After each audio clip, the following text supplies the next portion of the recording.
नमस्कार दोस्तों, Yashwant Jaiswal YouTube channel में आप सभी का स्वागत है। इस वीडियो में हम बात करने वाले हैं कि जो फ्यूचर कॉन्टिन्यूअस टेंस होता है वो क्या होता है और उसमें जो भी वाक्य यानी सेंटेंस आते हैं उसे पहचाना कैसे जाता है। ठीक है, देखिए कंटिन्यूअस को जो कॉन्टिन्यूअस है ना उसको हम प्रोग्रेसिव भी कहते हैं। ठीक है, समझ में आप लोग को याद रखिएगा, जहां पे भी अगर आपको कहीं ऐसा दिख रहा है ना कि कॉन्टिन्यूअस है तो उसका मतलब समझ जाइए कि वहां पर आपको प्रोग्रेसिव भी लिख के दे सकते हैं। समझ रहे आप लोग। कभी कभी क्या है कि आप लोग को पेपर में कॉन्टिन्यूअस ना लिख के प्रोग्रेसिव लिख के देगा, तो आप प्लीज उससे ये मत समझना कि वो कोई अलग ही टेंस है। नहीं, प्रोग्रेसिव का मतलब ही क्या होता है, कॉन्टिन्यूअस टेंस। आया ना समझ में आप लोग को। ऐसा अब बात क्या आती है कि कॉन्टिन्यूअस का मतलब क्या होता है। देखिए, जो कॉन्टिन्यूअस का मतलब है ना वो होता है चलते रहना। अगर कोई चीज चल रही है, ठीक है, तो उसे हम क्या कहते हैं, कॉन्टिन्यूअस कहते हैं। समझ में आया इतना आप लोग को। यानी कि इस टेंस में हम देखने वाले हैं कि जो भी काम होगा वो चलता हुआ होगा, वो काम चल रहा होगा ऐसा। और वो काम तो चल रहा होगा, लेकिन कहां पर चल रहा होगा, कौन से काल में वो चल रहा होगा, भविष्य काल में, यानी फ्यूचर टेंस में वो काम चल रहा होगा ऐसा। ये सारी चीजें हम इस वीडियो में देखेंगे। तो सबसे पहले तो ये समझना है कि इसकी पहचान कैसे होगी। तो ये जो फ्यूचर कॉन्टिन्यूअस टेंस है, यानी कि जो फ्यूचर प्रोग्रेसिव टेंस है, इसमें कोई भी काम चल रहा होगा, यानी कि जैसे वो खा रहा होगा, वो खा रही होगी, या फिर वो खा रहे होंगे, या फिर वे कुछ कर रहा होगा।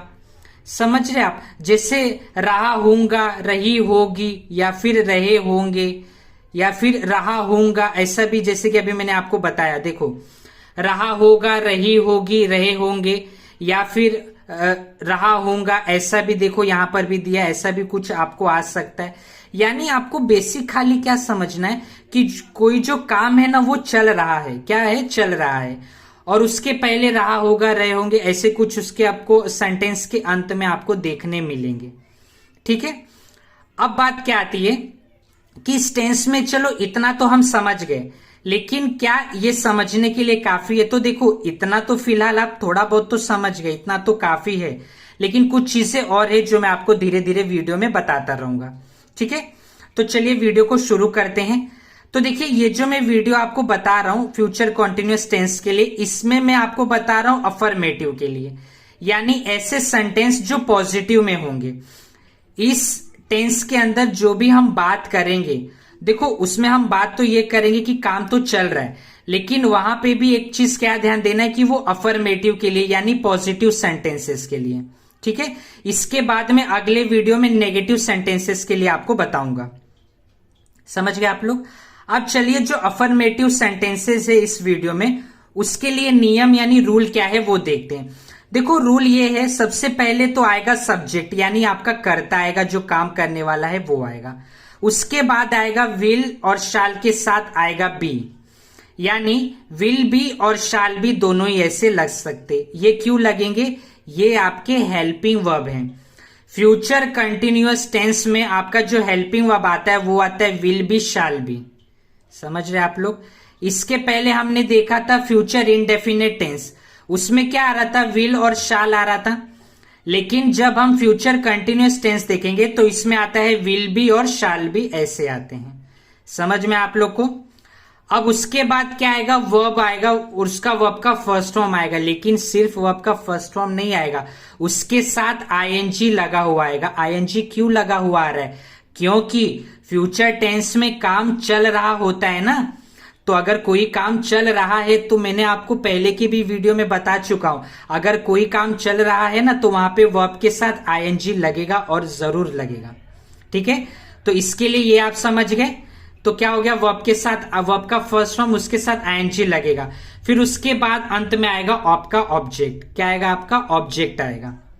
समझ गए आप लोग। चलिए, तो अब हम क्या करेंगे, इस वीडियो को शुरू करते हैं। अच्छे से हम कोशिश करते हैं समझने की कि क्या क्या और कैसे होगा। सबसे पहला जो सेंटेंस है वो क्या है, देखो वो दिया है, वह पुस्तक पढ़ रहा होगा।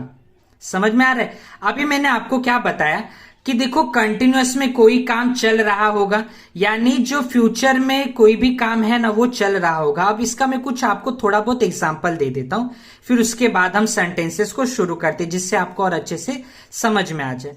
जैसे मान लो आप अभी हो, ठीक है, आप कोई दोस्त के साथ बात कर रहे हो और आपके दोस्त ने बोला कि तुम कल क्या कर रहे होगे। जैसे कि उसने बोला कल तुम दोपहर को क्या कर रहे होगे, तो आप बोलोगे अरे कल दोपहर को मैं पढ़ाई कर रहा हूंगा, हाँ या ना। ये हो सकता है आप बोलो, या फिर आप ऐसा भी बोलोगे कि कल दोपहर को मैं मैच खेल रहा हूंगा, किसी दोस्त के साथ में क्रिकेट मैच खेल रहा हूंगा।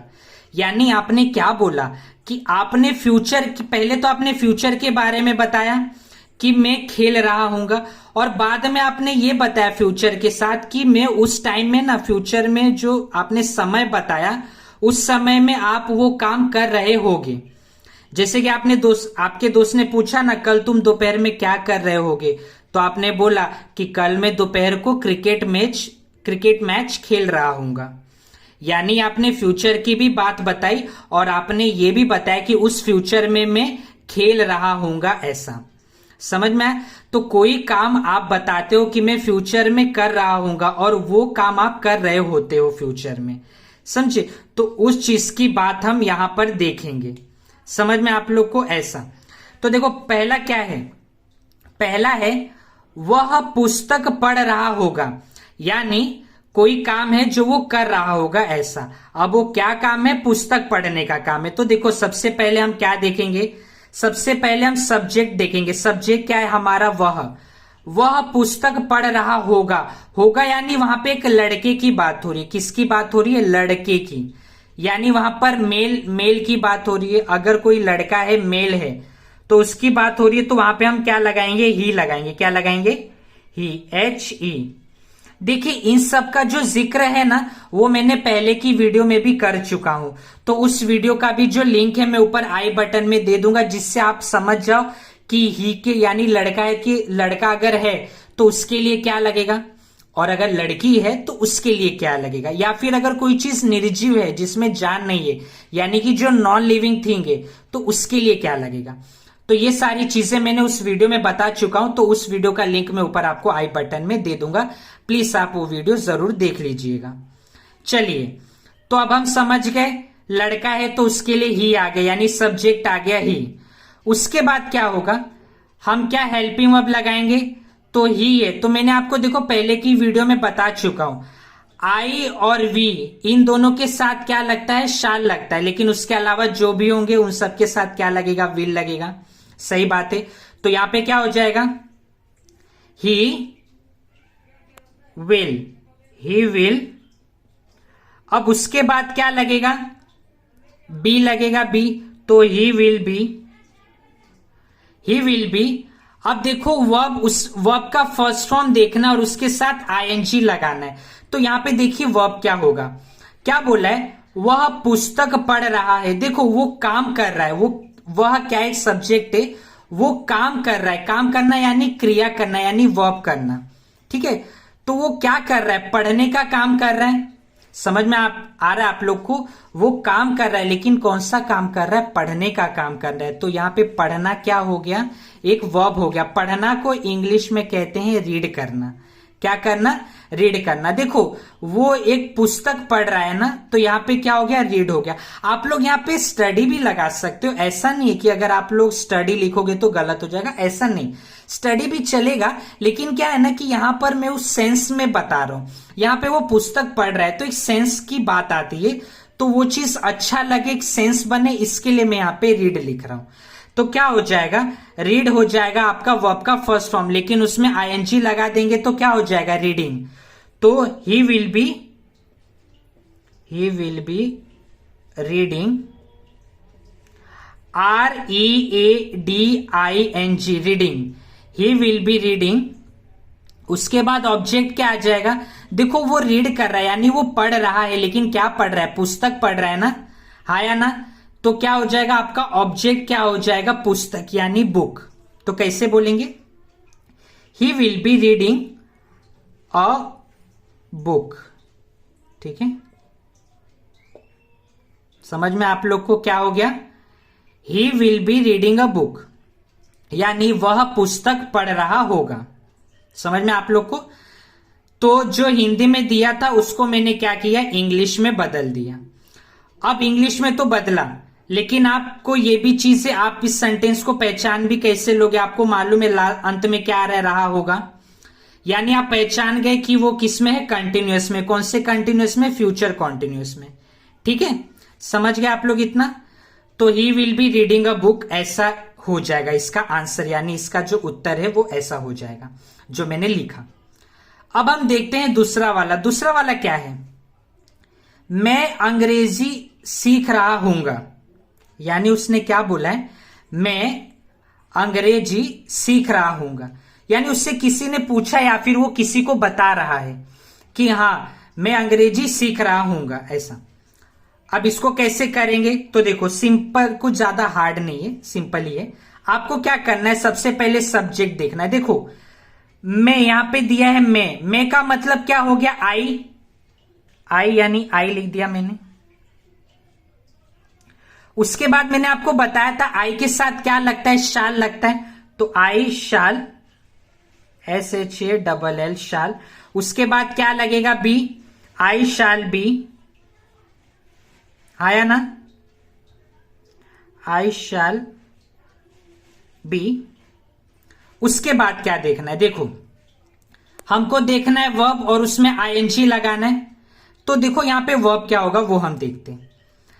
क्या बोला है, मैं अंग्रेजी सीख रहा हूं। देखो वो अंग्रेजी क्या कर रहा है, सीख रहा है, यानी सीखने का एक काम कर रहा है। देखो यहां पे काम क्या हो जाएगा, सीखना। सीखना क्या हो जाएगा यहां पे, काम। अब बात यह आती है कि सीखना को इंग्लिश में क्या बोलते हैं। देखो ध्यान से सुनना, यहां पर मैं बहुत बारीक वाली बात बताऊंगा, बहुत जरूरी बात है, आप लोग को जानना जरूरी है। यहां पे देखो अगर मैं सीख रहा हूं, ठीक है, मैं कोई काम सीख रहा हूं तो उससे मैं क्या कहूंगा, लर्न करना। क्या कहूंगा, लर्न, यानी आई शैल बी लर्न, लेकिन उसमें ING आ जाएगा तो क्या हो जाएगा, लर्निंग। तो आई शैल बी LEAR, उस LEARN, लर्न, उसमें ING लगा दूंगा तो हो जाएगा लर्निंग। तो क्या हो जाएगा, आई शैल बी लर्निंग। लेकिन क्या लर्निंग, तो इंग्लिश। वो क्या लर्न कर रहा है, क्या सीख रहा है, इंग्लिश सीख रहा है ना। तो I shall be learning English, ENGLISH, English. समझ गए आप लोग? तो I shall be learning English, मैं अंग्रेजी सीख रहा हूंगा। समझ में आप लोग को? ऐसा। अब मैं जो आपको बहुत जरूरी बात बताने वाला था वो ये है कि मान लो यहां पर अभी देखो यहां पे क्या है, मैं सीख रहा हूं। मैं अगर कोई काम सीख रहा हूं तो उसके लिए मैं लर्न का यूज करूंगा, लेकिन अगर मैं कोई काम सिखा रहा हूं तो उसके लिए मैं टीच का यूज करूंगा, TEACH, टीच। देखो एक चीज आप ध्यान रखो, अगर कोई काम आप खुद सीखोगे तो उसे हम कहेंगे लर्न करना, लेकिन अगर कोई काम आप दूसरे को सिखाओगे तो उसे कहेंगे टीच करना। समझ में आ रहा है आप लोग को? तो यही अगर यहां पर ऐसा होता, मैं अंग्रेजी सिखा रहा हूंगा, अगर यहां पर ऐसा होता ना कि मैं अंग्रेजी सिखा रहा हूंगा, यानी मैं अंग्रेजी सामने वाले को सिखा रहा हूं, अगर ऐसा होता तो मैं क्या बोलता, आई शैल बी टीचिंग इंग्लिश। क्या हो जाता, आई शैल बी टीचिंग इंग्लिश, ऐसा हो जाता। ठीक है, तो ये तो चीजें थी, बस आपको समझाने के लिए मैं बता रहा था। तो मुझे आशा है कि आपको ये चीज समझा होगा, लर्न में और इंग्लिश में, लर्न में और टीच में क्या फर्क होता है। वो टीच मतलब होता है जब आप सामने वाले को सिखाते हो तो वहां पे आप लगाओगे टीच, लेकिन लर्न कब लगाओगे, जब आप खुद सीखोगे। जब आप कोई चीज खुद सीखते हो तो वहां पे हम लर्न लगाते हैं, लर्न का यूज करते हैं। तो यहां पे क्या था, मैं अंग्रेजी सीख रहा हूं, मैं खुद अंग्रेजी सीख रहा था ना, मैं अंग्रेजी सीख रहा हूंगा ऐसा, तो I shall be learning English, ऐसा हो जाएगा। ठीक है, चलिए अब हम देखते हैं तीसरा वाला। तीसरा वाला क्या है, वे मैच खेल रहे होंगे, यानी वो लोग एक कोई मैच है जो कि खेल रहे होंगे। देखो वो मैच कोई भी हो सकता है, या तो वो क्रिकेट मैच हो सकता है, या तो फुटबॉल मैच हो सकता है, या फिर हॉकी मैच हो सकता है, या फिर टेनिस मैच हो सकता है। देखो कोई भी मैच हो सकता है। यहां पर हमको वो स्पेसिफाई नहीं किया है कि मैं क्रिकेट ही मैच खेल रहा हूं या फिर मैं हॉकी मैच खेल रहा हूं। यहां पे खाली उसने बोला है कि वो मैच खेल रहा है। ठीक है, तो चलो देखते कैसे करेंगे। क्या बोला है, वे मैच खेल रहे। देखो वे के लिए हम क्या यूज करते हैं, दे, THEY, दे का यूज करते हैं। ठीक है, तो दे, अब दे क्या है, दे जो है उसके साथ शाल तो नहीं लगेगा, आपको मालूम है, मैंने बताया केवल आई और वी के साथ शाल का यूज करेंगे। तो यहां पे क्या हो जाएगा, विल आएगा, तो दे विल, फिर उसके बाद लगाएंगे बी, तो क्या हो जाएगा, दे विल बी। हाया ना, इतना आप समझे, दे विल बी। उसके बाद वर्ब में आईएनजी देखना है, वर्ब का पहला फॉर्म देखना, उसमें आईएनजी लगाना है। तो देखो यहां पे क्या है, वे मैच खेल रहे होंगे, तो वो एक काम कर रहे, कौन सा काम कर रहे, खेलने का काम कर रहे। हाया ना, समझ गए आप लोग, तो वो खेलने का काम कर रहे, तो कैसा हो जाएगा, खेलना को इंग्लिश में कहते हैं प्ले करना। क्या करना, प्ले करना, लेकिन प्ले में आईएनजी लगाएंगे तो क्या हो जाएगा, प्लेइंग। तो they will be playing, PLAYING, they will be playing. लेकिन क्या प्लेइंग, वो क्या खेल रहे, मैच खेल रहे, तो they will be playing the match, MATCH, match. ठीक है, तो क्या हो जाएगा, they will be playing the match, way match खेल रहे होंगे, ऐसा हो जाएगा। ठीक है, तो इतना आप लोग को समझा। अब चलिए देखते हैं चौथा वाला क्या है, वह नाच रही होगी। यहां पर देखो एक क्या बात किया है, लड़की की बात की है, वो क्या कर रही होगी।